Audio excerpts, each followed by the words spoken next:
Good morning. We are extremely pleased that you are here. It is good to come together for the purpose of co-creating. Do you agree? Yes. Co-creating at its best, yes? Yes. You are knowing what you are wanting, more or less. It moves about a bit, doesn't it? Yes. Are you enjoying the evolution of your desire? Yes.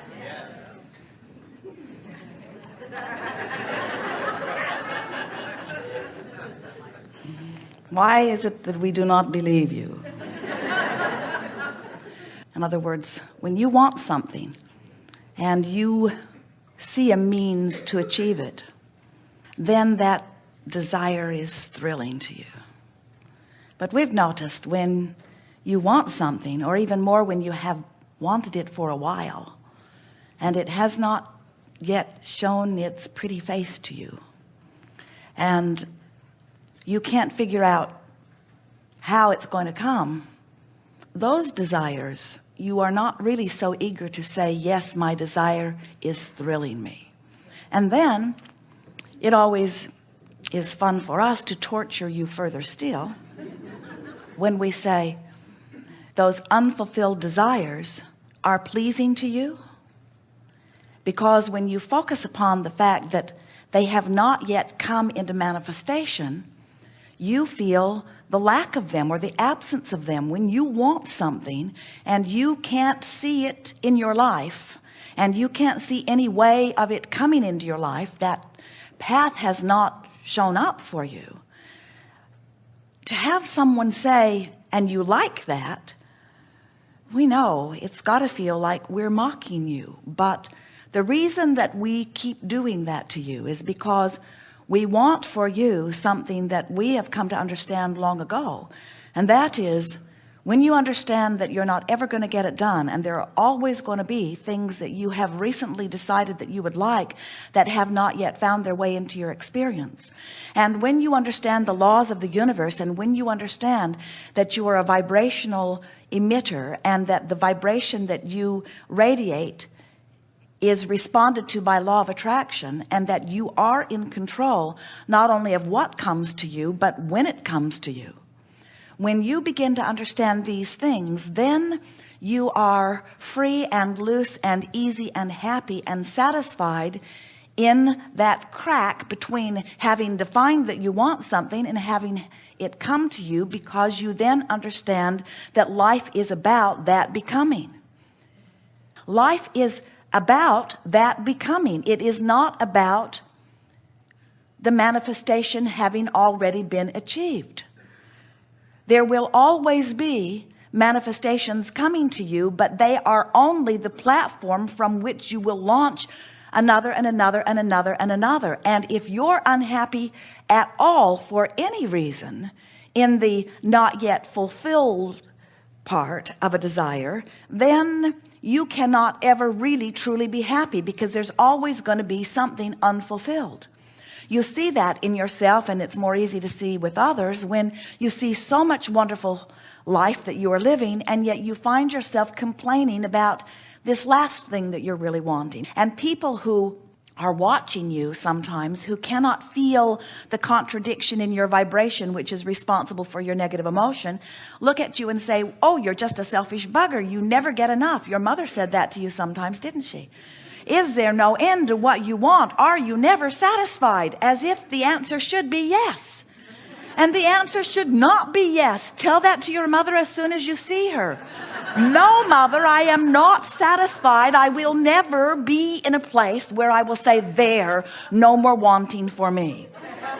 And you can back that up if you want to by saying to her, the entire universe is established to keep those of us out here on the leading edge still reaching for more. That's what puts the eternalness in eternity. In other words, this contrasting environment in which you are focused will always give birth to another new desire. And what we wish for you is that you'll stop freaking out in the interim. that in that crack between having launched a desire and having closed the vibrational gap enough that it can manifest, that in that crack you are enjoying the journey, that you are understanding that it is molding the clay. Can you imagine an artist in front of her canvas, just ornery as she can be because it's not finished yet? How are you doing? Oh, terrible, it's not finished. Well, how long does it usually take you to paint something like this? Months.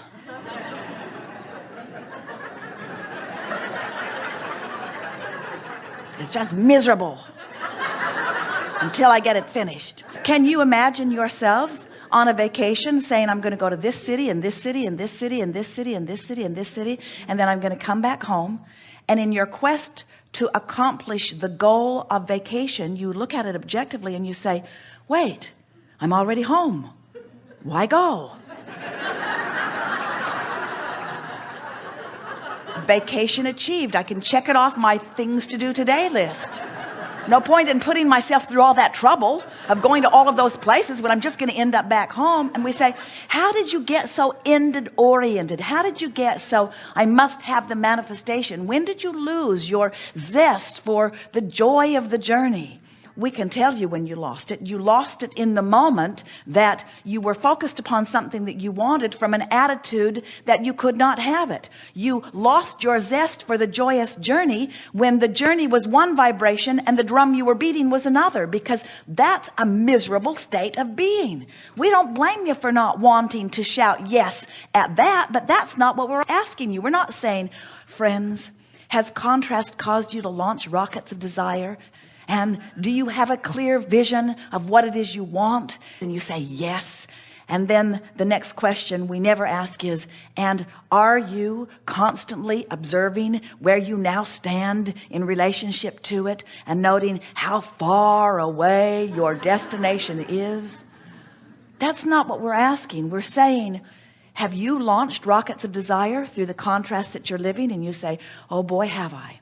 And we say, and do you know that you have filled your vibrational escrow full of all kinds of wonderful things that are in the process of becoming for you? And you say, oh yes, that is life-giving.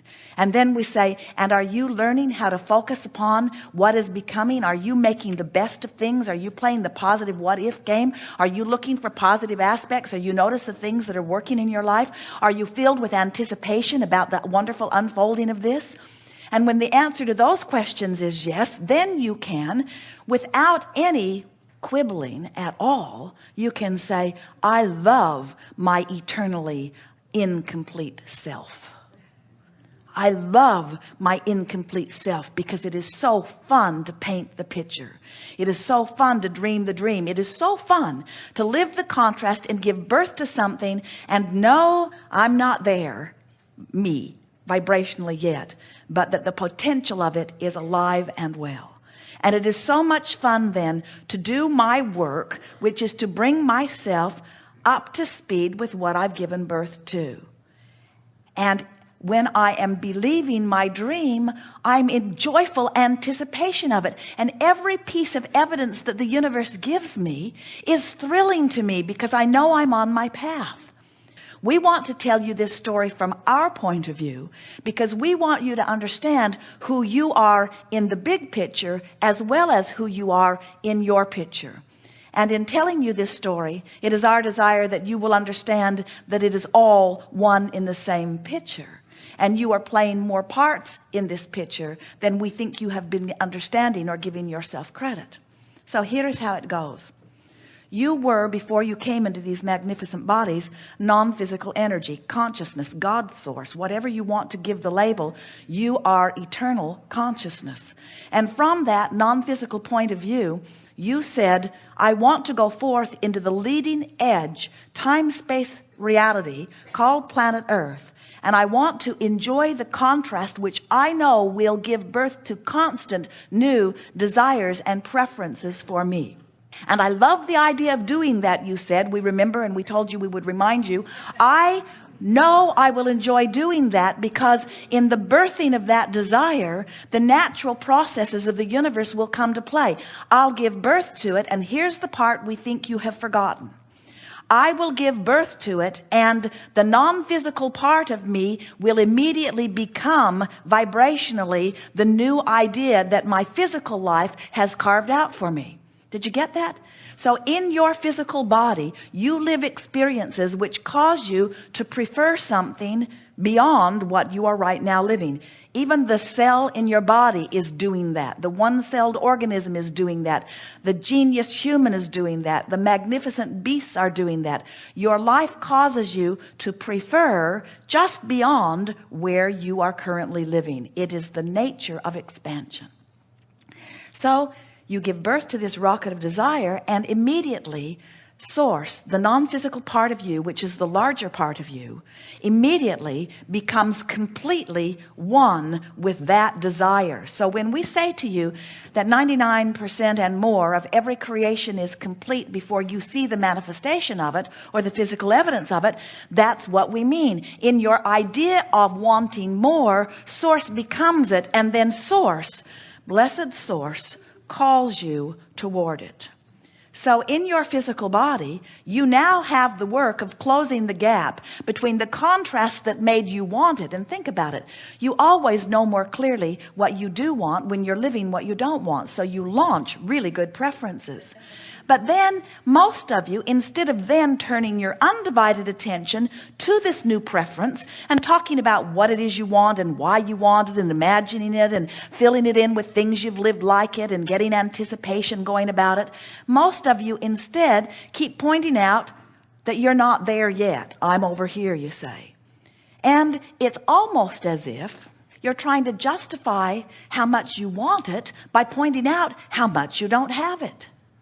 So you complain about where you are while your vibration and your creation are being tended to lovingly in your vibrational escrow by source energy, by your inner being, by all that is non-physical.